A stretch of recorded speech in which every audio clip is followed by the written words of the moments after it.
Hello everyone, this is Nitasha Chaturvedi and welcome to all on our YouTube channel that is Easy Learning 247।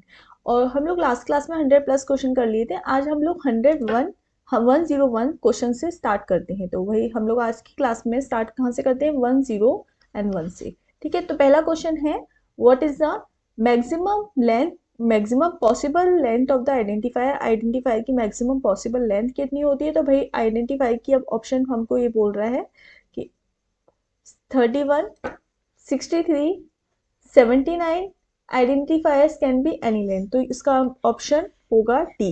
तो ये option number D है, इसका answer होगा identifiers can be any length. ठीक है, तो अगले क्वेश्चन की तरफ चलते हैं। अगला question, next move to the next question. Question number 102 बोल रहा है the attribute of a NumPy array. भाई यहाँ पे आज मैंने क्या किया, कुछ क्वेश्चंस के आंसर्स भी नीचे लिख दिए हैं जिससे कि हमारे क्वेश्चन जल्दी जल्दी हो जाएं, क्योंकि अभी तक आप लोगों का ये भी कहना था कि 500 क्वेश्चंस कैसे होंगे, क्वेश्चंस काफ़ी धीरे धीरे हो रहे हैं। तो मैंने उसके लिए एक सोल्यूशन किया है कि इसके आंसर भी लिख दिए हैं, जिससे कि और मैं थोड़ा कम एक्सप्लेन करूंगी क्योंकि अभी क्वेश्चंस हमारे ज़्यादा हैं, टाइम कम है, तो थोड़ा मैं कम इन शॉर्ट एक्सप्लेन करूंगी। जो 100 वाले क्वेश्चन है ना, टॉप 100 वाले क्वेश्चन, उनमें मैंने बहुत इन डिटेल एक्सप्लेन कर दिया है। तो मोस्टली चीज़ें वहाँ हमारी कंप्लीट हो चुकी हैं। और जो क्वेश्चन मुझे लगेगा कि नया है, जो अभी तक मैंने एक भी बार जिस टॉपिक से नहीं करा है, वो मैं इन डिटेल भी एक्सप्लेन कर दूंगी। So don't worry about this. So देखिए question number 102, attribute of a NumPy array. NumPy array के एट्रीब्यूट क्या होते हैं भाई। नंपी एरे याद रखिएगा, ये एक हमारा एरे है। तो नंपी एरे के जो एट्रीब्यूट होते हैं ये हम लोग पांडास के अंदर भी यूज करते हैं। इसको हम बोलते हैं, जैसे हम जब इंपोर्ट करते हैं तो इंपोर्ट नंपी एरे को हम इंपोर्ट भी कराते हैं, इंपोर्ट नंपी।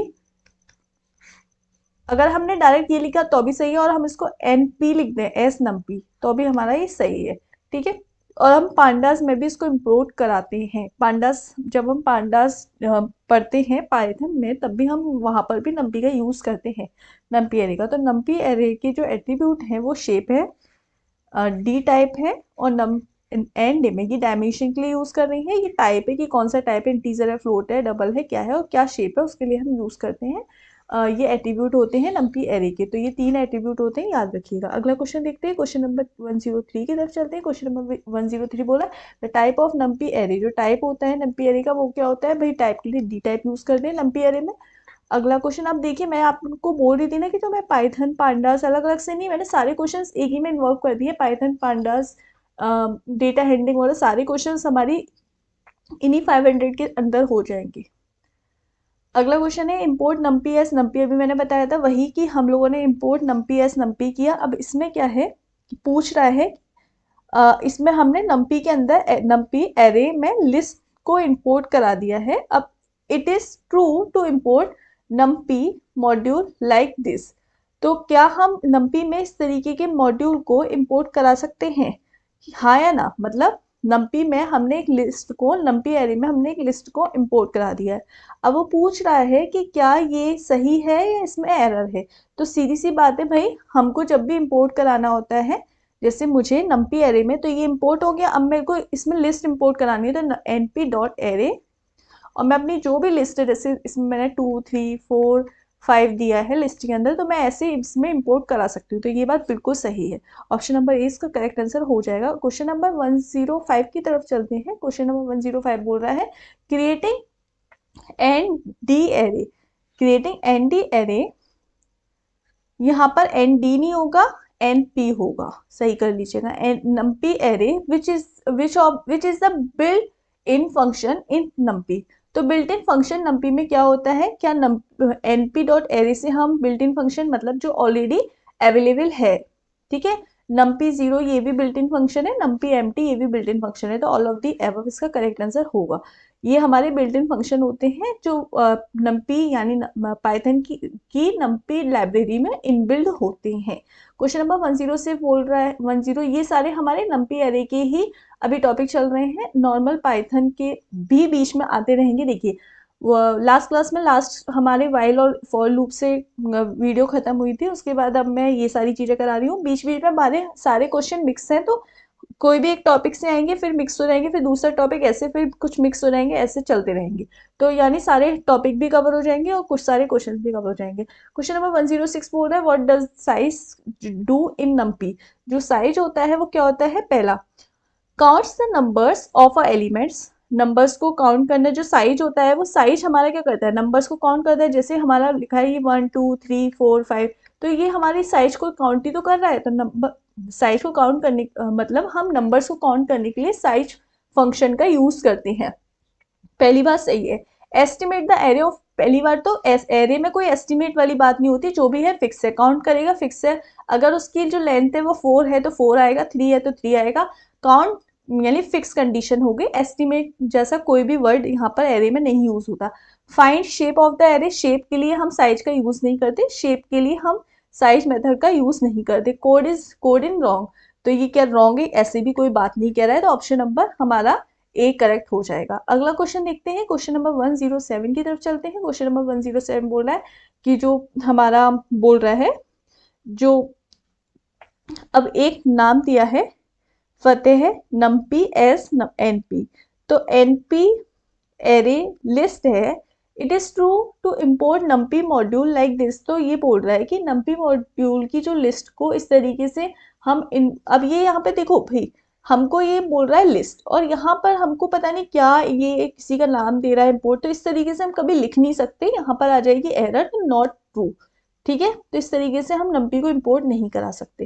क्वेश्चन नंबर 108 बोल रहा है कि इम्पोर्ट नम्पी एस नम्पी, हमने नम्पी को का इनपुट दिया, अब बोल रहा है एनपी नम्पी, मतलब एनपी को, नम्पी को शॉर्ट में हमने एनपी लिखा है, एरे लिस्ट, ये सही कर लेना, लिस्ट है ये।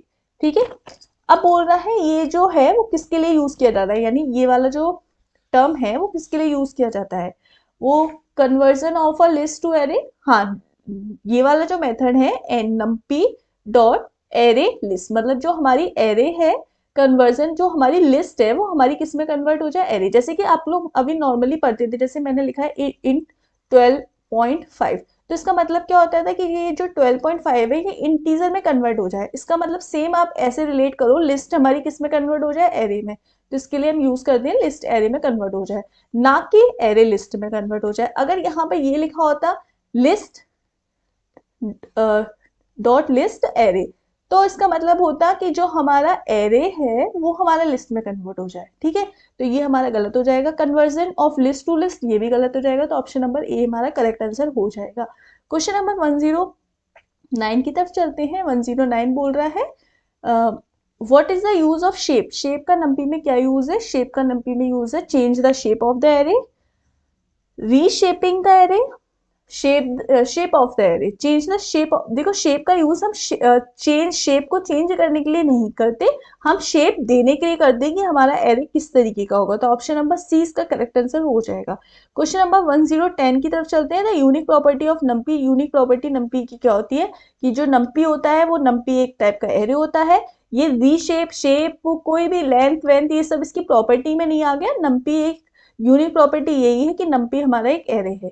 क्वेश्चन नंबर 10111 की तरफ चलते हैं। What does the size of attribute NumPy. NumPy के साइज के लिए क्या यूज करते हैं? नम्पी का जो हमें साइज डिफाइन करना हो तो उसके लिए शेप से साइज नहीं करेंगे, डेट एंड टाइम, ऑब्जेक्ट नहीं। नम्पी ऑफ आइटम्स, जब हम ये लिख देंगे नम्पी ऑफ आइटम्स तो उससे हम अपना साइज फाइंड कर सकते हैं, मतलब कितने आइटम्स से टोटल हम फाइंड कर रहे हैं इससे। अगला क्वेश्चन है क्वेश्चन नंबर 112, तो ये तो एक बहुत सिंपल क्वेश्चन है कि अगर करेक्ट कोड इंस्टॉल नम्पी इन विंडोज सिस्टम कंटेनिंग, हमें अपने पाइथन में पाइथन 3 दे रहा है, या इससे कोई भी पाइथन दे दे, यहाँ पर पाइथन का वर्जन है 3 का, मतलब इस वर्जन, अभी हम शायद 11 पॉइंट कुछ वर्जन यूज कर रहे हैं रिसेंट, लेकिन ये ओल्ड वर्जन की बात कर रहा है कि इस विंडोज सिस्टम में हमें अगर अपनी नम्पी को इंस्टॉल करना हो तो हम कैसे करेंगे? हम लोग सिंपल pip3 इंस्टॉल नम्पी लिख देंगे। ठीक है, तो इस तरीके से अगर हमको कोई बोले कि जैसे पाइथन 3 है, अगर मुझे इसमें पांडास इंस्टॉल करना हो तो मैं सिंपल pip3 यानी जो भी वर्जन है उसमें इंस्टॉल पांडास कर दूंगी, तो यहाँ से इस मेथड से मेरी पांडास इंपोर्ट हो जाएगी। ठीक है, तो ऐसे हम लोग, अगर मुझे मैट प्लॉट लिब यूज करना है प्लॉटिंग के लिए, तो बस मैं पीआईपी यूज करूंगी, PIP install pandas, PIP install NumPy, PIP install matplotlib, इस तरीके से हम यूज करते हैं। ठीक है, तो इसका answer option number A, option number, एक second, option number PIP three install NumPy, नहीं, इसका आंसर होगा भाई पीआईपी इंस्टॉल नंपी, और यहाँ पर स्पेस होना चाहिए, स्पेस नहीं लगाया है, देखो ये भी नहीं है इसका आंसर और ये भी नहीं है इसका आंसर, इसमें एरर दी हुई है। हम वर्जन नहीं टाइप करते बेसिकली, अगर अभी हमारा 11 पॉइंट वर्जन है तो हम पाइथन 11 थोड़ी ना लिखेंगे, हम पीआईपी 11 थोड़ी ना लिखेंगे, हम सिंपल लिखते हैं पीआईपी, ये मैंने गलती से बोल दिया, करेक्ट कर लेना इसको, पीआईपी इंस्टॉल पांडास, या फिर पीआईपी इंस्टॉल नंपी। और यहां पर हमारा क्या है, पीआई, ये तो गलत हो गया, आप पाइथन पूरा नहीं लिखते इस तरीके से। अब बी वाले ऑप्शन में क्या है, इधर बीच में स्पेस होना चाहिए और इस वाले ऑप्शन में स्पेस नहीं है, यानी हम इस तरीके से लिखेंगे, बीच में स्पेस भी लगना कंपलसरी है, तो ऑप्शन नंबर बी हमारा करेक्ट होना चाहिए, लेकिन ऑप्शन नंबर बी में भी एरर है, तो उसको आप करेक्ट कर लीजिएगा। क्वेश्चन नंबर 113 बोल रहा है, जो फिल है, fill fill function requires two arguments minimum to pass in it, इसमें दो आर्ग्यूमेंट होने चाहिए मिन में इसको पास कराने के लिए, तो ये बात सही है नहीं है, तो ये बात सही है बिल्कुल। मिनिमम फिल में जब भी हम कोई वैल्यू, मतलब हमें रो और कॉलम की कोई वैल्यू को पास कराना है फंक्शन में, तो हम फिल में दो, कम से कम एटलीस्ट मिनिमम दो वैल्यूज तो देंगे, तो हमें दो आर्ग्यूमेंट्स को पास कराना कंपलसरी है, तो यह बात हमारी बिल्कुल करेक्ट है। क्वेश्चन नंबर 114 बोल रहा है, how to convert NumPy array to list, NumPy array को लिस्ट में कैसे कन्वर्ट करते हैं, अभी हम लोगों ने पढ़ा था। देखो, एरे से इसमें क्या होगा, हमारी लिस्ट से एरे पास होगा, हमें क्या करना है, एरे से लिस्ट, तो ये हमारी लिस्ट से एरे, मतलब अभी सही है गलत है वो मत चेक करो, बस ये देखो, लिस्ट से एरे, और यहाँ पे तो एल कैपिटल भी है इस तरीके से, तो ये तो गलती हो गया। यहाँ पे एरे से लिस्ट, पहली चीज, यहाँ पे एरे से लिस्ट। अब हम देखेंगे हमारे ये दो ऑप्शन आ रहे हैं, ये सही है, सही है, यहाँ पे हमने लिस्ट और एरे दोनों को एक तरह से मेन फंक्शन के रूप में बनाया है, और इस तरीके से हम कभी भी नहीं बनाते, आपने नॉर्मल देखा है, इंट लिखा होता है 12.5, तो हम उसको, यानी इस वाले फ्लोट को इंटीजर बनाते हैं, तो हम ब्रैकेट के अंदर यूज करते हैं, एज अ मेथड उसको क्रिएट करते हैं, तो लिस्ट एरे, ये वाला ऑप्शन नंबर हमारा करेक्ट हो जाएगा, यहाँ से मतलब हमारी जो एरे है वो लिस्ट में कन्वर्ट हो जाएगी। क्लियर हुआ। क्वेश्चन नंबर 115 की तरफ चलते हैं। The correct code to install NumPy in the Linux system containing the Python 3, तो भाई देखो, अभी मैंने बताया चाहे लिनक्स हो चाहे मैक ओएस हो, कोई भी हो, अब देखो यहाँ पे सही दे रहा है पीआईपी इंस्टॉल नम्पी, वो सिर्फ कंफ्यूज करने के लिए यहाँ पे आपको ऑपरेटिंग सिस्टम दूसरा दे सकता है, लेकिन ऑप्शन हमारा सेम ही आएगा, सिंपल पीआईपी इंस्टॉल नम्पी। अगर पांडास के लिए आ जाए तो PIP install pandas. Question number 116 बोल रहा है, each built-in data type has a character code what that uniquely identify it, ये बीच में स्पेस नहीं है, कुछ टाइपिंग की वजह से ऐसा हो गया है, हाँ बीच में ये स्पेस होगा, what is मीनिंग, स्पेस नहीं होगा, what is meaning of the code m, जो बिल्ट इन फंक्शन है data type, built in data type है, उसमें जो करेक्टर कोड होता है यूनिकली आइडेंटिफाई होता है, भाई बिल्ट इन है तो यूनिकली आइडेंटिफाई होगा, ठीक है। अब वो एम का जो कोड है, एम का मतलब क्या है, एम जो यूज करते हैं, एम का मतलब होता है डेट एंड टाइम, जब हम एम यूज करते हैं वो बेसिकली बिल्ट इन में यूज करते हैं for date and the time. Question number 117 की तरफ चलते हैं। क्वेश्चन नंबर 117 बोल रहा है, reshape the function in NumPy array using Python is, जो रीशेप करना होता है फंक्शन को नम्पी में, वो किससे करते हैं भाई, रीशेप करना है हमें, तो रीशेप एरे कॉमा शेप, तो रीशेप हम इस मेथड से देते हैं, यानी हम रीशेप कर रहे हैं किसका, एरे, नम्पी भी तो एक एरे है, और इसमें हम अपनी शेप देंगे रीशेप करने के लिए। क्वेश्चन नंबर 117 बोल रहा है, what of the following statement is false, कौन सी स्टेटमेंट इसमें फॉल्स है, तो फॉल्स स्टेटमेंट इसमें से कौन सी है, तो हमसे क्या पूछ रहा है फॉल्स स्टेटमेंट, तो ये एनडी एरे की बात हो रहा है, एनडी एरे का मतलब हो गया एन डायमेंशनल एरे, क्या हो गया, एन नम्पी जो हमारा जो एरे होता है वो एन डायमेंशनल की एरे की बात हो रही है, तो उसको हम यूएक्सेस बोलते हैं, नहीं ये तो गलत है। अगला बोल रहा है एन डी एरे, यानी यहाँ पे एन डी का मतलब हो गया डायमेंशन से, ठीक है। आगे बोल रहा है डेटा, और यहाँ पे देखो स्पेस होना चाहिए बीच में। Data item size is the buffer containing the actual elements of the array. ये बात बिल्कुल सही है कि जो एनडी एरे होता है उसमें जो डेटा आइटम साइज होता है उसमें बफर कंटेन होता है, ठीक है, बफर कंटेनिंग होता है। अगला है कि जो जो नम्पी होता है, हमारा जो नम्पी एरे होता है, main object is the homogeneous and multi dimensional. तो उसका जो ऑब्जेक्ट होता है वो होमोजेनियस और मल्टी डायरेक्शन होता है, हाँ बिल्कुल होता है। अगला बोल रहा है जो इन नम्पी डायमेंशनल, यानी नम्पी मतलब एन डी, देखो एन और डी, नम्पी डायमेंशनल एरे, ठीक है, आर कॉल्ड एक्सिस, तो इसको हम एक्सिस बोलते हैं। हाँ तो सही बात है, ये भी हमारा सही है, तो इसका ऑप्शन नंबर हो जाएगा ए, इसका ऑप्शन सही हो जाएगा, क्योंकि यहाँ पर हमसे फॉल्स की बात कर रहा है। क्लियर। अगला क्वेश्चन देखते हैं, क्वेश्चन नंबर 118 क्या बोल रहा है। If a dimension is given as in a reshaping operation the other dimensions are automatically, ये देखो कुछ टाइपिंग में मिस्टेक्स हो गई हैं, उसको आप यहाँ पर करेक्ट कर लीजिएगा, ये ऑटोमेटिकली कैलकुलेटेड है। मतलब क्या बोल रहा है कि जो हमारा if a dimension of a given reshaping operation, मतलब हम जो अगर डायमेंशन देते हैं the other dimension are automatically calculated, तो हमारी बाकी की जो डायमेंशन है वो ऑटोमेटिकली कैलकुलेट हो जाती है। मतलब अगर हम डायमेंशन में माइनस देते हैं तो हमारी बाकी की जो डायमेंशंस हैं वो रीशेपिंग अपने आप ऑपरेशन ले लेती है।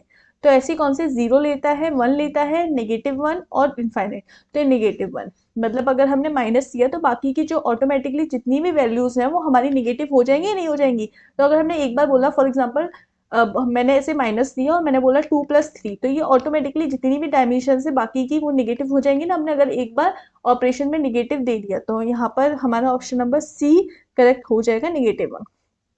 एन डायमेंशनल एरे यानी एनडी एरे टाइप कॉल्ड, देखो यहाँ पर ऑप्शन में कुछ गड़बड़ हो गई है, तो यहाँ पर ये वाला जो ऑप्शन है वो इधर आ जाएगा, एनडी एरे, ठीक है। तो ये ऑप्शन सी है, यहाँ से ये कट हो जाएगा, ये इधर आ जाएगा। तो ऑप्शन ए बोल रहा है एनडी एरे, ऑप्शन बी है एनडी, और फिर इसके बाद बीच में हमारा स्पेस लगा हुआ है, सेमी स्पेस लगा हुआ है, उसके बाद बोल रहे हैं एन एरे, ये तो बिल्कुल नहीं होगा। एन डायमेंशनल एरे है ना, तो इसको हम क्या बोलते हैं, एन डी एरे। तो ऑप्शन नंबर ए है हमारा, वो करेक्ट हो जाएगा, ठीक है। अगला क्वेश्चन है the set the size of the buffer used to u function। तो u function का मतलब होता है सेट बफर साइज, जो बफर का जो साइज होता है उसके लिए हम u फंक्शन का यूज करते हैं। तो ये क्या करता है, जो हमारा बफर का साइज है उसके अंदर हम अपने साइज को लिख सकते हैं यहाँ पर इस फंक्शन के द्वारा। क्वेश्चन नंबर सी, ये जो फंक्शंस होते हैं उसे क्या करो, तरीका क्या है उसे याद करने का, क्योंकि उसी से प्रोग्राम बनते हैं और उसी से रिलेटेड क्वेश्चन भी आएंगे। सारे प्रोग्राम, सारी कॉन्सेप्ट उसी पर बेस्ड है। जैसे जैसे कोई भी क्वेश्चन कहीं से भी देखो, उस फंक्शन को लिखो, उसके बारे में देख लो कि ये इसके लिए यूज हो रहा है। नहीं समझ में आ रहा तो जो क्वेश्चन है वही उसके बारे में है। नम्पी स्टैंड फॉर क्या हो गया, नम्पी का मतलब हो गया न्यूमेरिकल पाइथन, तो NumPy stand for numerical Python, option number C. अगला क्वेश्चन है question number 122, NumPy is use to along with package. NumPy किस पैकेज के साथ यूज होता है, तो बोल रहा है क्वेश्चन में NumPy is use along with package. तो नम्पी को हम किसके संग यूज करते हैं, देखो एंड नोट जेएस इसके संग तो पता नहीं, इसके संग नहीं यूज करते। मैटप्लॉटलिब इसके संग यूज करते हैं, अगर यहाँ पे पांडास भी होता है तो उसके संग भी हम नम्पी का यूज करते हैं। और साई पाई, तो मतलब ये हम जो साइंटिफिक पाइथन होती है जहाँ पे हम साइंटिफिक वर्क के लिए यूज करते हैं, उस पैकेज में भी हम यहाँ पे यूज करते हैं साई पाई, इसको हम शायद ऐसे ही प्रोनाउंस करेंगे। तो इसका यूज हम लोग करते हैं साइंटिफिक पर्पस के लिए, जो हम पाइथन का यूज करते हैं। मैटप्लॉटलिब तो सभी को पता होगा मोस्टली कि हम लोग जो ग्राफ होता है, हमारी ग्राफिकल प्रेजेंटेशन होती है और प्लॉटिंग वगैरह होती है, उसके लिए हम मैटप्लॉटलिब पैकेज लाइब्रेरी का यूज करते हैं। अब अगला है import NumPy as N P. अब हमको बोल रहा है यहाँ पे एक ही बार आएगा, D T equal to N P, यहाँ पर देखो ये एक ही बार आना चाहिए। Import NumPy as N P D T equal to N P dot D type i,4। अब बोल रहा है प्रिंट करना है डी टी को, तो हमको डी टी को प्रिंट करना है, तो इसमें क्या आएगा देखो, यहाँ पर एक तरह से हमको डी टाइप पूछ रहा है, तो ऑटोमेटिकली हमें पता है ये किसका टाइप है, जो हमारा आई है वो बेसिकली आई यूज होता है हमारा इंटीजर के लिए, तो यहाँ पे भी इंटीजर है, यहाँ पे भी इंटीजर है, यहाँ पे भी, यहाँ पे, मतलब हमें इसका टाइप पूछ रहा है। ठीक है, और जो 4 है बेसिकली वो हमारा क्या है, डेटा टाइप है, मतलब स्ट्रिंग है। तो अगर हम 4 को इसका हम बाइट फॉर्म निकालें तो क्या हो जाएगा, टू की पावर 4 कितना होता है, 2 की पावर 4 होता है 32, तो यहाँ पर इसका आंसर 32 एज अ 32 प्रिंट होगा। ठीक है, तो बोल रहा है इंपोर्ट नम्पी एस नम्पी, ये तो सबको पता है, हमने लाइब्रेरी इंपोर्ट की। अब हमने इस एक dt नाम के फंक्शन में हमने np डॉट यानी नम्पी को डी टाइप में हमने जो एट्रीब्यूट्स दिए हैं वो आई और 4 दिया है, तो हमें अब इस dt को प्रिंट कराएंगे तो हमें क्या होगा, dt को प्रिंट कराएंगे तो हमें इसके जो डायमेंशन का टाइप है वो मिल जाएगा। आई क्या होता है, हमारा इंटीजर होता है, और जो 4 है वो हमारा एज अ बाइट में कन्वर्ट होके, बिट्स में कन्वर्ट होके 32 आ जाएगा, तो 32 2 की पावर 4 देख लेना डायरेक्ट, 2 की पावर 4 क्या होता है 32। ठीक है, तो ऑप्शन नंबर ए आपको समझ में आया होगा। इंपोर्ट नम्पी एस एनपी अब बोल रहा है, और हाँ एक और चीज, क्योंकि जो एरे होता है, जो हमारा नम्पी होता है वो होता है न्यूमेरिकल पाइथन, तो बाय डिफॉल्ट ये हमारा बाई बिट की फॉर्म में लेता है, 0 1 की फॉर्म में। अगला इंपोर्ट नम्पी एस एन पी, नम्पी को एक सेकेंड, 124 बोल रहा है कि इंपोर्ट नम्पी एस नम्पी, हमें ए की वैल्यू दी है नम्पी डॉट एरे ये दी है, पी की ये दी है, एंड सी की ये दी है, D equals to A plus B plus C बोल रहा है, और जो प्रिंट कराना है डी में 1 2। देखो यहाँ पे मैं कुछ चीजें आपको बताऊंगी डायरेक्ट, जब एनपी डॉट नम 0 हो तो उसमें क्या होता है, ये सारी जितनी भी वैल्यूज हैं हमारी एरे की वो सबको 0 कर देता है। एनपी डॉट वंस मतलब ये वाली भी वैल्यू 1 ये भी वैल्यू 1, तो ये तो 0 0 हो जाएगा पहली चीज। अभी हम बाद में आगे का चेक करेंगे, पहले हम डायरेक्ट आंसर निकालना बता रही हूँ। यहाँ पर 0 0 वंस है तो यहाँ पे 1 1 हो जाएगा, 2 3 की जगह यहाँ पर 0 0 हो जाएगा, और यहाँ पे 1 2 3 और हमें क्या बोल रहा है 0 1 4, तो ये हमारा ये वाला स्टार्ट, ये क्या होता है, यहाँ ये होता है हमारा इंडेक्स, और ये होता है हमारा डेटा। ठीक है, तो ये होता है हमारा इंडेक्स, ये होता है डेटा। अब यहाँ पर आप सिंपल ये देख सकते हैं, हमको क्या बोल रहा है, जब हम इंडेक्सिंग करती है रो की, ये हमें कॉलम की इंडेक्सिंग दे रहा है 0 1 4, और जो रो की इंडेक्सिंग करते हैं हम लोग वो होती है 1 2 4 3, तो बाई डिफॉल्ट 0 1 2 होती है। अब देखो हमको बोल रहा है जैसे ये 1 2 3 है, अब ये 0 ये 1 और ये 2 नंबर का है, अब और ये वाला हमारा 0 1 नंबर पर 0 0 हो जाएगा, यहाँ पर हमारा 1 1 वैल्यू है लेकिन 0 और 1 नंबर पर। अब आप सिंपल चेक कर सकते हैं, हमको क्या बोल रहा है कि जो वैल्यू निकालनी है कि डी में हमारी a प्लस बी प्लस सी हो जाए। अब ये तो भाई सेकंड वाला तो बिल्कुल 0 ही हो जाएगा ना, ये तो बिल्कुल 0 ही हो जाएगा, और यहाँ पे हमारी 0 वाले इंडेक्स की वैल्यू, 0 वाले इंडेक्स की वैल्यू हमें चेक नहीं करनी, 1 वाले इंडेक्स की वैल्यू हमारी इधर 1 है, और इस वाले में भी 1 वाले इंडेक्स की वैल्यू हमारी क्या है 2 है। तो अब देखो यहाँ पर हमारी क्या है 1 2 3, और यहाँ पर हमारी 1 1 हो जाएगी। सिंपल आप ये याद रखो, यहाँ पर देखो हमारी 1 और 2 इंडेक्स की वैल्यू चेक करनी है, ये तो 1 1 हो गई, ये 0 0 हो गए, तो इसको सिर्फ चेक कर लेगा तो हमारा ऑप्शन नंबर आ जाएगा, ऑप्शन नंबर ए इसका करेक्ट आंसर होगा। और आप इसको एक बार खुद से टाइप करके देखिएगा तो आपको इस ज़्यादा अच्छे से क्लियर हो जाएगा। अभी इन डिटेल सारी चीज़ों को एक्सप्लेन नहीं करूंगी, और टाइम बचेगा तो मैं इसके भी प्रोग्राम आपको रन करा के दिखा दूंगी, ज़्यादा से ज़्यादा क्वेश्चन हो जाए वो मैटर करता है। नम्पी स्टैंडफोर्ड, ये तो वापस से वही क्वेश्चन रिपीट हो गया, न्यूमेरिकल एरे, देखो कुछ क्वेश्चंस रिपीट भी हो रहे हैं, तो वो मेरी गलती नहीं है, जहाँ से लेती हूँ वहां से वो क्वेश्चंस आ जाते हैं वापस से। इम्पोर्ट नम्पी ये इम्पोर्ट किया फाइल, ठीक है भाई, अब हमने अपनी लाइब्रेरी को इम्पोर्ट कर लिया। अब बोल रहा है कि np डॉट एरे 1 2 3 0 1 4 प्रिंट ए साइज, तो इसका हमें साइज बताना है, तो इसका साइज क्या होगा, देखो यहाँ पर क्या बोल रहा है 1 2 और 3। अगर मैं इसकी साइज की बात करूं, आप सिंपल क्या करना, इसको हम टोटल कर लेना, 2 + 1 3, 3 + 3 6, तो आंसर क्या देगा 6। ठीक है, अगला हमको बोल रहा है 1 2 3 5 8, इसकी डायमेंशन पूछ रहा है।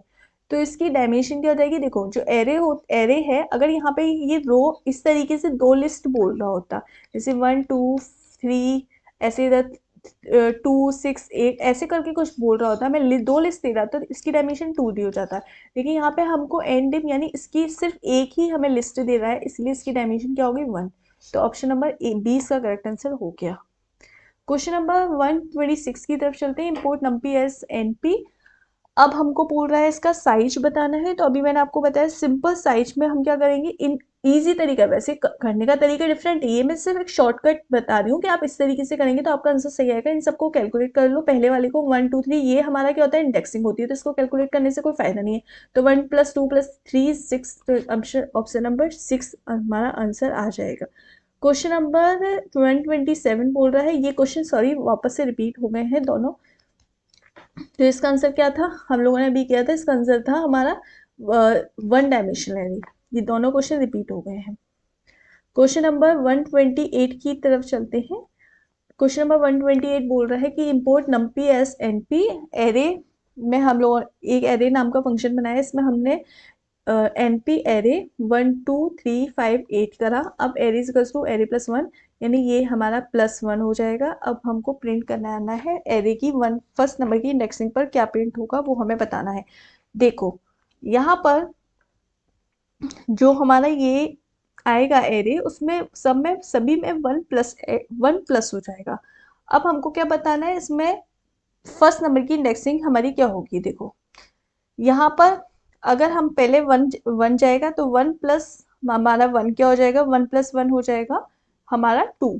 अगर इसमें हम वापस से 1 ऐड करेंगे तो 1 + 1 हो जाएगा हमारा 3। और इसमें हम करेंगे 1 ऐड तो हमारा हो जाएगा 4, इसमें करेंगे तो 5 और इसमें करेंगे तो 8। अब देखो हम इंडेक्सिंग कर रहे हैं तो 0 1 2 3 4, तो हमारी जो फर्स्ट नंबर की इंडेक्सिंग आ रही है, फर्स्ट नंबर की हमसे पूछी जा रही है, फर्स्ट नंबर की आ रही है 3, तो ऑप्शन नंबर डी इसका करेक्ट आंसर हो जाएगा। क्वेश्चन नंबर 128 की तरफ चलते हैं। क्वेश्चन नंबर 128 क्या बोल 129 की तरफ चलते हैं। 129 क्या बोल रहा है, क्वेश्चन नंबर 129 है इंपोर्ट करना है नमपी एस एनपी। लाइब्रेरी को इंपोर्ट किया 1 2 3 और 0 1 4। अब हमसे साइज पूछ रहा है तो साइज क्या हो जाएगा, सिंपल। अब देखो यहाँ पर अभी तक मैंने आपको बताया था कि सिर्फ अगर हम साइज, देखो साइज देखना है तो 1 2 3 4 5 6, तो हमको साइज देखना हो तो हम इन सबको कैलकुलेट कर लें। और अगर हमको पूछ रहा है कि इसका डायमेंशन बताना है तो 2D हो जाएगा, तो 2 आंसर आ जाता। और हमको यहाँ पे क्या बोल रहा है साइज, तो साइज देखो 1 2 3 4 5 6, तो हमारा यहाँ पे क्योंकि रो और इंडेक्सिंग पूरा कैलकुलेट करेंगे ना, तो यहाँ पे हमारा साइज कितना हो गया, हमारा साइज हो गया 6।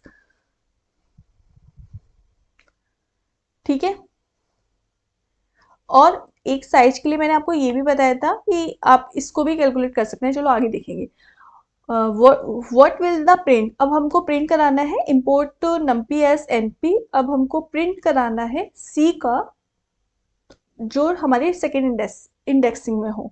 देखो जो ए है उसमें 1 2 3 5 8 है, जो बी है उसमें 0 3 4 2 1 है। 0 1 2 3 4 ये बाय डिफॉल्ट इसकी इंडेक्सिंग, इसकी इंडेक्सिंग। ठीक है। अब इन दोनों को पहले ये ए ये बी है, इन दोनों को पहले प्लस बोल रहा है, तो देखो यहाँ पे अगर हम प्लस करेंगे तो प्लस क्या हो जाएगा, सी बराबर क्या हो जाएगा, ए प्लस बी बराबर क्या हो जाएगा हमारा 0 + 1 इज 1, 2 + 3 इज 5, 3 + 4 इज 7, 5 + 2 इज 7 और 8 + 1 इज 9। ये हो गया हमारा एडिशन। आगे देखो, आगे बोल रहा है क्या हमसे, आगे बोल रहा है कि अब हमको क्या करना है, मल्टीप्लिकेशन करना है। तो c बराबर मल्टीप्लिकेशन करेंगे तो c इंटू ए का, तो c कितना है हमारा, c अब हमारा नया c है 1, और 1 इंटू 1 कितना हो गया 1, 5 इंटू 2 कितना हो गया 10, 7 इंटू 3 कितना हो गया 21। क्यों, क्योंकि यहाँ पे बोल रहा है c इंटू ए, तो जो नया वाला c है उसमें a का मल्टीप्लिकेशन होगा। तो अब 7 इंटू 3 21, अब 7 इंटू 5 कितना हो गया, 7 इंटू 5 हो गया 35, 9 इंटू 8 कितना हो गया 72। तो हमारा ये 0 indexing, 1 indexing, 2 indexing, 3 indexing and 4 indexing. ठीक है। अब पूछा क्या है, सी की सेकेंड नंबर की इंडेक्सिंग बतानी है, तो सेकेंड नंबर की इंडेक्सिंग क्या होगी 21। तो ऑप्शन नंबर डी हमारा करेक्ट हो गया। समझ में आ गया होगा, आई होप सो। क्वेश्चन अच्छा है ये, इस तरीके के क्वेश्चन पूछे जा सकते हैं। मैं सभी तरीके करा रही हूँ कि भाई जिनको बेसिक नहीं आता उनका एक तरह से बेसिक भी क्लियर हो जाए, और जिनको क्वेश्चन अच्छे लेवल के करने हैं तो उनके लिए। क्योंकि भाई देखो सारे लोग होते हैं, सभी के अलग अलग। कोई कहते हैं कि मैम पहले चैप्टर पढ़ाइए फिर क्वेश्चन कराइए, कोई कहते हैं मैम क्वेश्चन बेसिक से एडवांस कराइए, कोई कहते हैं मैम क्वेश्चन और अच्छे दीजिए। तो सभी तरीके के, अब सारे लोगों की एक तरह से डिमांड कैसे पूरी हो सकती है कि कोई कुछ कह रहा है कोई कुछ कह रहा है, सभी लोग अपना अलग अलग चाहते हैं, और मैं पर्टिकुलर किसी एक व्यक्ति पर कैसे वीडियो बना सकती हूँ। तो इसी वजह से मैं सभी की थोड़ी थोड़ी सबकी डिमांड पूरी हो जाती है, और जिसको जो क्वेश्चन लगता है कि ये इजी है, ये नहीं कर लेना चाहिए, तो वो भाई स्किप करके देख सकते हैं। यूट्यूब में काफ़ी फीचर्स हैं, आप वीडियो को जितनी चाहे उतनी स्पीड पर देख सकते हैं, स्किप मोड पर देख सकते हैं, आप जैसे चाहे वैसे देख सकते हैं। वैसे भी ये हमारा अपलोडिंग फॉर्मेट में है, वीडियो कोई लाइव मोड में नहीं है, आप जैसे आपकी मर्जी हो वैसे आप देख सकते हैं। अगला क्वेश्चन बोल रहा है कि x इजिकल्स टू 50 है, डेफिनेशन फंक्शन में प्रिंट कराना है हमें x को। ठीक है, अब x इजिकल्स टू न्यू 2 है, अब हमें प्रिंट कराना है चेंज लोकल फंक्शन को। देखो ये बात हो गई ग्लोबल की, यहाँ पर ये बात हो गई ग्लोबल की, और ये हमारी बात हो गई लोकल की। ये लोकल फंक्शन है, ये वाला हमारा ग्लोबल फंक्शन है। तो अब ऑप्शन पहले पढ़ लेते हैं, ऑप्शन क्या बोल रहा है हमसे। ऑप्शन बोल रहा है, एक सेकेंड, हाँ, ऑप्शन बोल रहा है कि जो x है, x is change 50 local x to x is now 50। तो बोल रहा है कि जो x की वैल्यू x 50 से चेंज हो जाएगा, और जो लोकल x है वो 50 हो जाएगा। नाउ देखेंगे आगे, बोल रहा है x is 50 change local x to in, अब x 2 हो जाएगा, मतलब 50 वाला 2 हो जाएगा, 50 वाला 100 हो जाएगा, ऐसे करके कुछ बोल रहा है। देखो देखते हैं अब क्वेश्चन, हमने ऑप्शन देख लिया, ऑप्शन में क्या पूछा है। देखो जो हमारा एक चीज याद रखना, जो हमारा ये जो बाहर होता है, डेफिनेशन से बाहर जो बना होता है, वो हम ट्रीट करते हैं ग्लोबल की तरह, दिया हो या नहीं दिया हो डजेंट मैटर। और जो हमें डेफिनेशन के अंदर जो वेरिएबल दिया है वो हम ट्रीट करते हैं एज अ लोकल। अगर हमें नहीं दिया होता तो ये हमें बाय डिफॉल्ट पता है कि ये ऐसा ही होता है। अब हमको जो x की वैल्यू है वो 50 दी है, अब 50 हमारी इसमें कॉल होगी, अब इसको प्रिंट करा लेगा 50। ठीक है, अगला x की वैल्यू हमारी 2 है, यहाँ पर ये जो चेंज लोकल x2, यहाँ पर ये लोकल x2 x, ये बोल रहा है कि मतलब जब x की वैल्यू इसमें जाएगी तो यहाँ पे बोल रहा है कि लोकल से चेंज हो जाएगी। अब कहने का मतलब क्या है, कहने का मतलब ये है कि जो x है वो 50 से चेंज हो जाए है लोकल से, and to x is now 50। मतलब जो x है वो यहाँ पर जो 2 वाला है वो इधर 50 आ जाए और ये चेंज हो जाए। क्योंकि ये बोल ही रहा है ऐसा करने को, तो ये ऑब्वियस सी बात हो जाएगा। तो ऑप्शन नंबर ए यही चीज बोल रहा है, x is 50 change local, x 2x is now 50। जो हमारा जो 2x है, ये x की वैल्यू जो 2 है, तो जो 2 है हमारा वो क्या हो जाएगा 50। मतलब इधर यहाँ पे जो x बराबर 2 है वो हमारा यहाँ पे क्या प्रिंट हो जाएगा 50। ठीक है, तो नया वाला हमारा 50 प्रिंट हो जाएगा लोकल में भी। तो ये बोल रहा है क्वेश्चन। तो जैसा ये क्वेश्चन ऐसा है कि क्वेश्चन को, कॉन्सेप्ट को समझो, जैसा बोल रहा है वैसा ही वो हमसे प्रिंट करा रहा है, बस लैंग्वेज थोड़ी सी घुमा दे रहा है। क्वेश्चन नंबर 32 बोल रहा है, क्वेश्चन नंबर 32। तो क्वेश्चन नंबर 32 में हमसे बोल रहा है आउटपुट निकालना है हमको, और definition print maximum value a comma b की। If a is greater than b है तो elif a is equal to b, print a is equal to b else print b is maximum. अब print क्या कराना है, maximum. मतलब कुल मिला के a की वैल्यू 3 है, b की वैल्यू 4 है। ठीक है, अब हमको क्या प्रिंट कराना है, मैक्सिमम वैल्यू दोनों में से। तो ऑब्वियसली बात है मैक्सिमम वैल्यू हमारी ए और बी में से क्या हो जाएगी 4। तो देखो क्या ए बी से बड़ा है, नहीं है, तो एलिफ में जाएगा। क्या ए बी के बराबर है, नहीं है।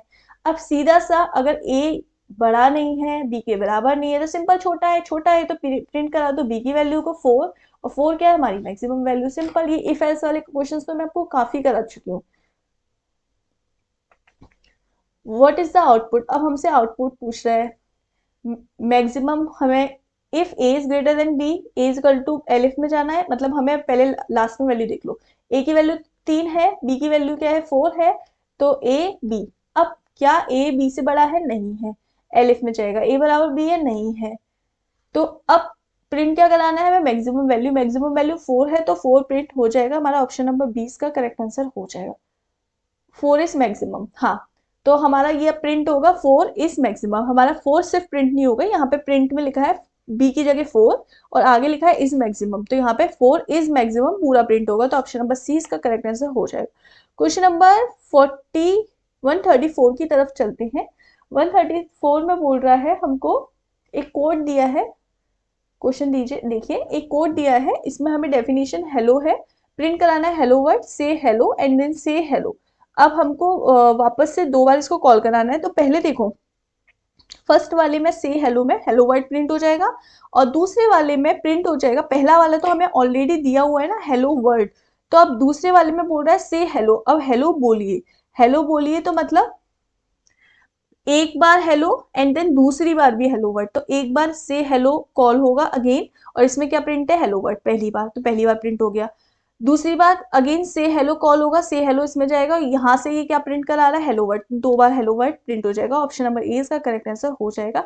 अगले क्वेश्चन की तरफ चलते हैं। अगला क्वेश्चन भाई बोल रहा है आपसे, क्वेश्चन नंबर 135 बोल रहा है return statement with the argument, जो रिटर्न स्टेटमेंट है, आर्ग्यूमेंट की रिटर्न स्टेटमेंट हमें क्या देगी, रिटर्न स्टेटमेंट में हमें कोई भी आर्ग्यूमेंट नहीं देगी, तो हियर इज नो आर्ग्यूमेंट, तो रिटर्न स्टेटमेंट से हमें कोई भी आर्ग्यूमेंट नहीं मिलेगा, तो ऑप्शन नंबर ए इसका करेक्ट आंसर हो जाएगा।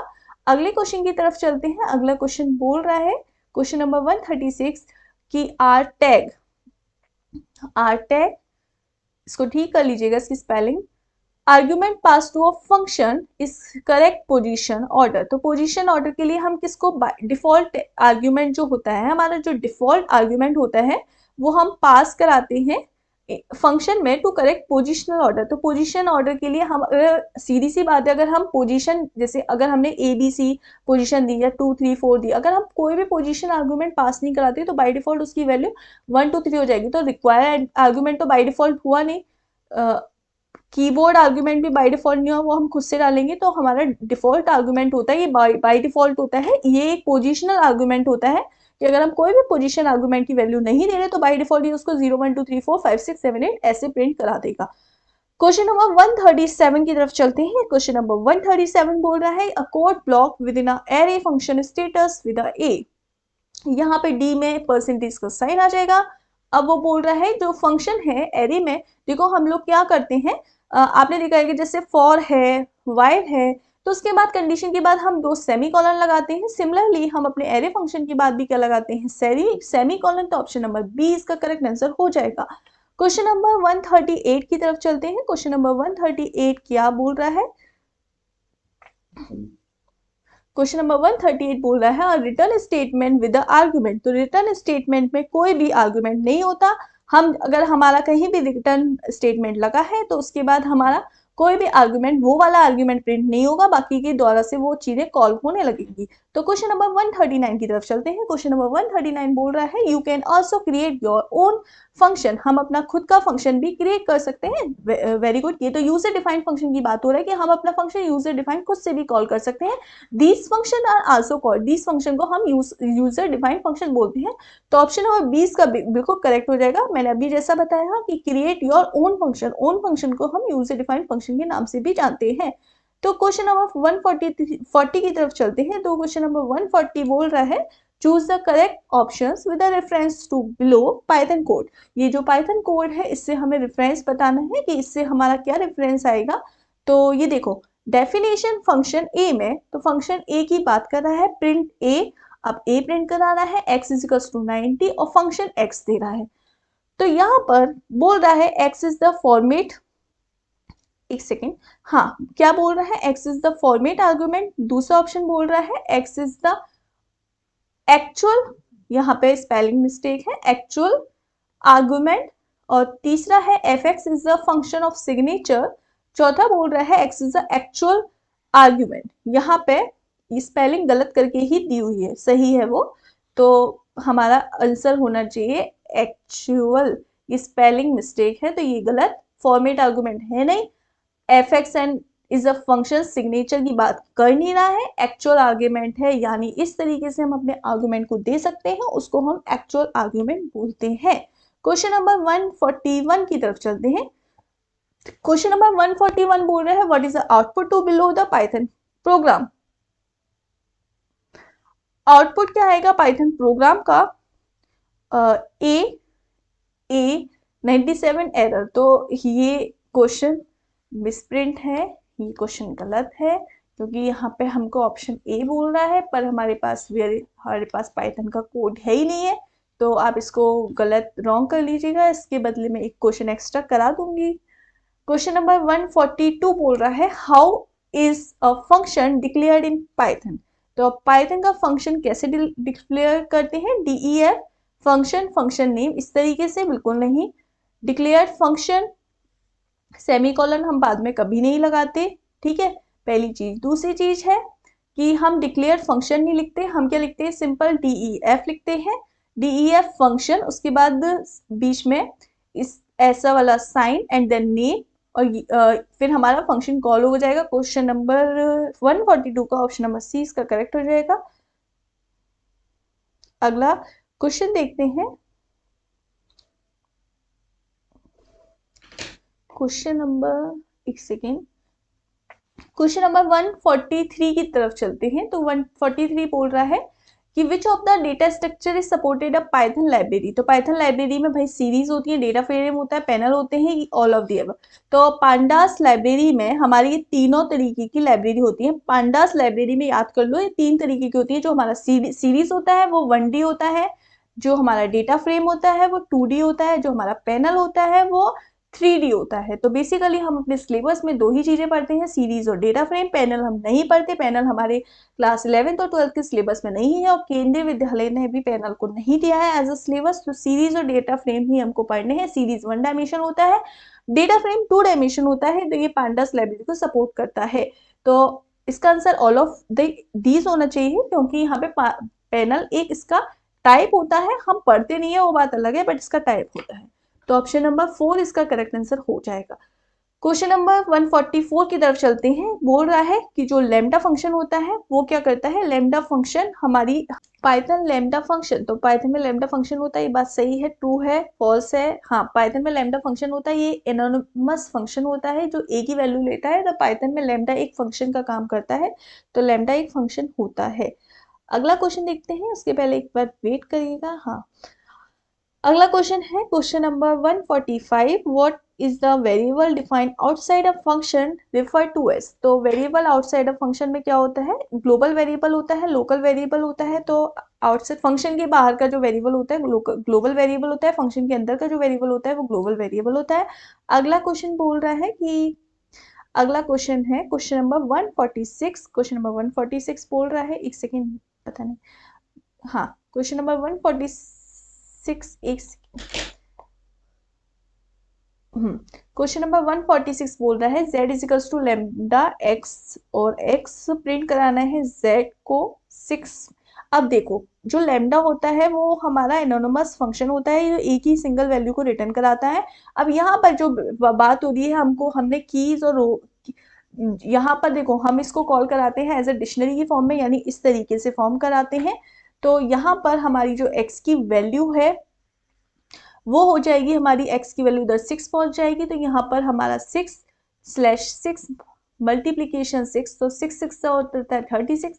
तो हमारा यहाँ पे क्या प्रिंट हो जाएगा? हमारी जो इसकी जो वैल्यू है, यानी जो ये की होती है, की जो हमारी 6 नंबर के लिए की वैल्यू है वो भी 36 है। तो यहाँ पे हमारा प्रिंट हो जाएगा B।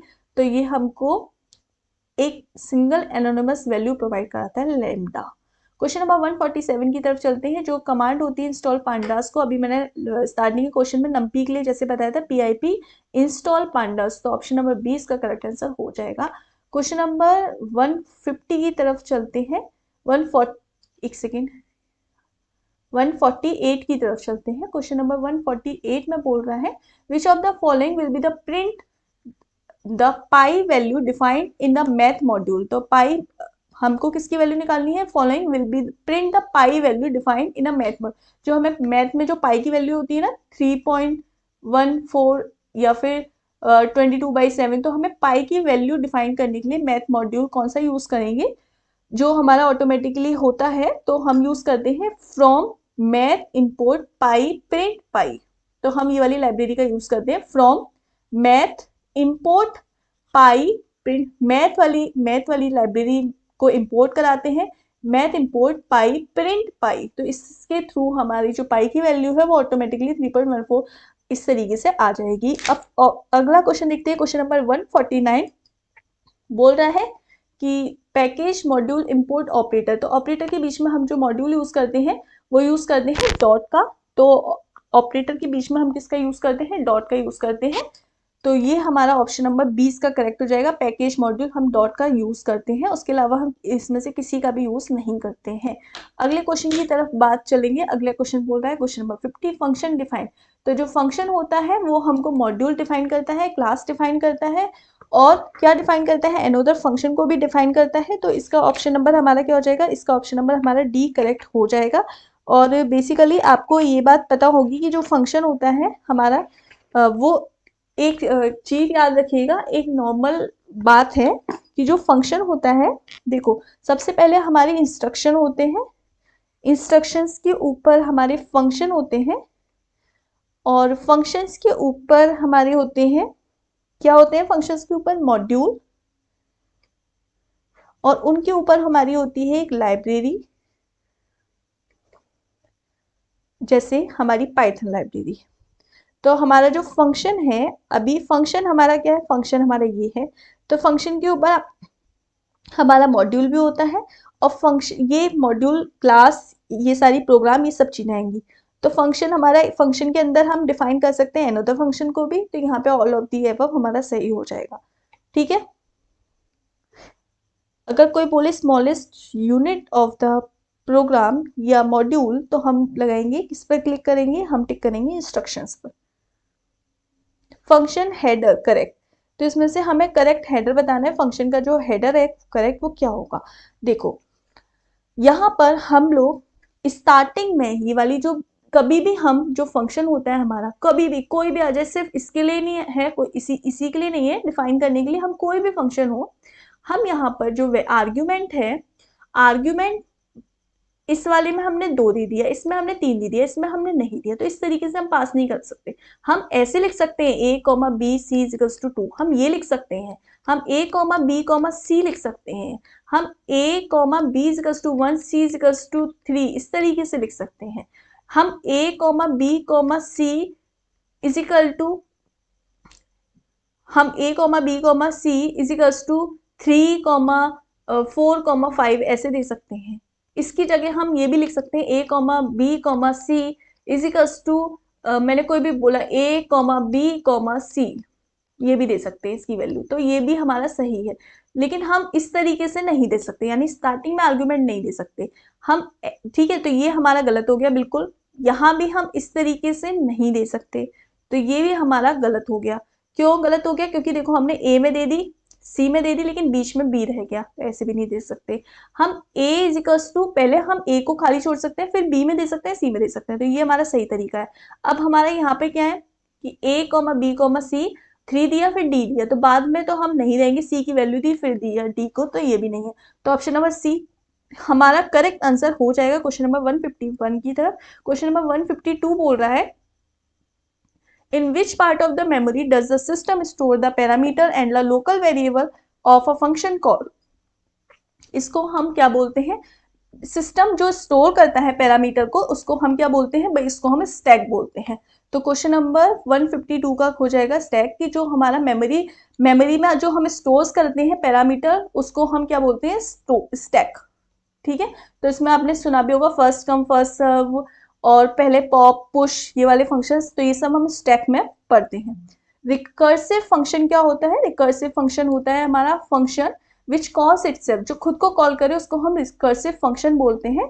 तो ये ऑप्शन नंबर 20 का हो जाएगा, जो फंक्शन खुद को कॉल करे उसको हम रिकर्सिव फंक्शन बोलते हैं।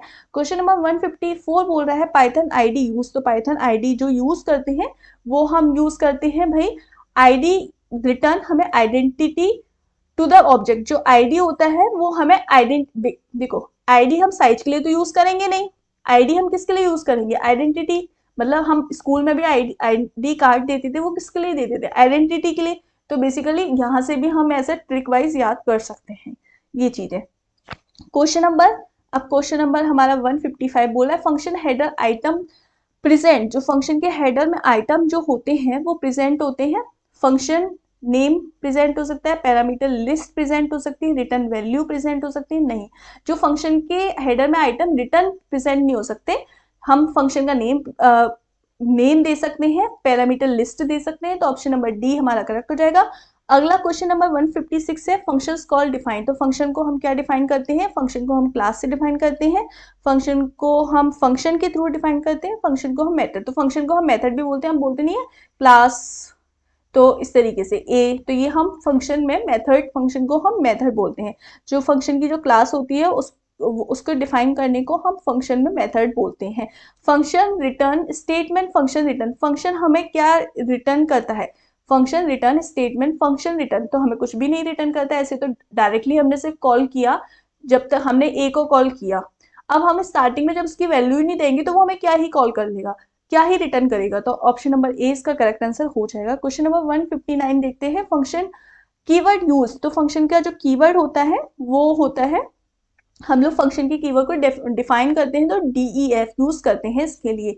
अभी क्वेश्चन इससे रिलेटेड कराए भी थे। क्वेश्चन नंबर 160 बोल रहा है, क्वेश्चन नंबर 160 बोल रहा है function header it's items present. तो फंक्शन के हेडर में जो आइटम प्रेजेंट होते हैं वो हमारे फंक्शन के नेम हो सकते हैं, पैरामीटर लिस्ट हो सकती है। तो हमारा ऑप्शन नंबर डी इसका करेक्ट हो जाएगा। क्वेश्चन नंबर 161 बोल रहा है is a part of user documentation. कौन सा यूजर डॉक्यूमेंटेशन का पार्ट है?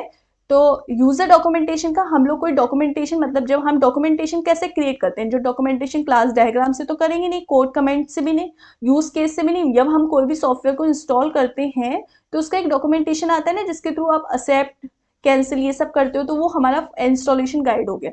तो ये हमारा डॉक्यूमेंटेशन होता है। क्वेश्चन नंबर 162 बोल रहा है कि क्वेश्चन नंबर 162 बोल रहा है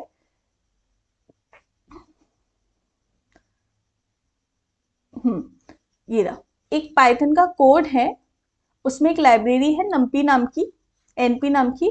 अब बोल रहा है कि जो इसमें एनपी एरे, अब 11 2 3 में हमको इस वाले एरे में मिनिमम वैल्यू फाइंड करनी है। तो देखो यहाँ पे 11 और 2 और 3 में मिनिमम वैल्यू क्या हो गई हमारे 2। तो हमारा ऑप्शन नंबर ए इसका करेक्ट आंसर हो जाएगा। अगला क्वेश्चन देखते हैं what is the full form of CSV। तो CSV की फुल फॉर्म याद रखिएगा, कॉमा सेपरेटेड वैल्यू CSV की फुल फॉर्म होती है। ये अलग से पूछा जा सकता है आपसे, ठीक है। जो हमारी इसमें ये सारी जितनी भी हमारी एक्सेल शीट्स होती हैं, हमारी वर्ड फाइल होती है, सबको ये CSV सपोर्ट करता है, ठीक है। अगला है question number 163 what will the output of the following code. तो हमको इंपोर्ट मैथ करना है, ABS मैथ का स्क्वायर रूट फाइंड करना है 36। तो इससे हमें स्क्वायर रूट पता चल जाएगा 6।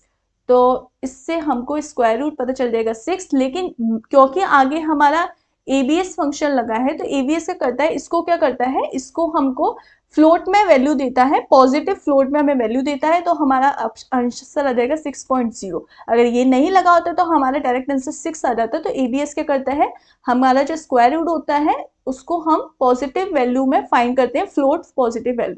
क्वेश्चन नंबर 164 बोल रहा है, क्वेश्चन नंबर 164 में यहाँ पर भी 36 का स्क्वायर रूट, ये एक ही बात होगी, क्वेश्चन 2 बार रिपीट हो गया है। क्वेश्चन नंबर 165 बोल रहा है what is the following not a built in function. इसमें से कौन सा बिल्ट इन फंक्शन नहीं है? देखो इनपुट बिल्ट इन फंक्शन है, ऑटोमेटिकली पाइथन की लाइब्रेरी में इंस्टॉल है। टपल जिसमें कि कीवर्ड आइडेंटिफायर ये सब हमारे बिल्ट इन फंक्शन में आते हैं। प्रिंट भी एक बिल्ट इन फंक्शन है। अब लेकिन हमारी जो डिक्शनरी है वो हमारी बिल्ट इन फंक्शन नहीं है, डिक्शनरी में हम कीज और वैल्यूज खुद से क्रिएट करते हैं। तो ऑप्शन नंबर डी इसका करेक्ट आंसर हो जाएगा, ये यूजर डिफाइंड फंक्शन होता है।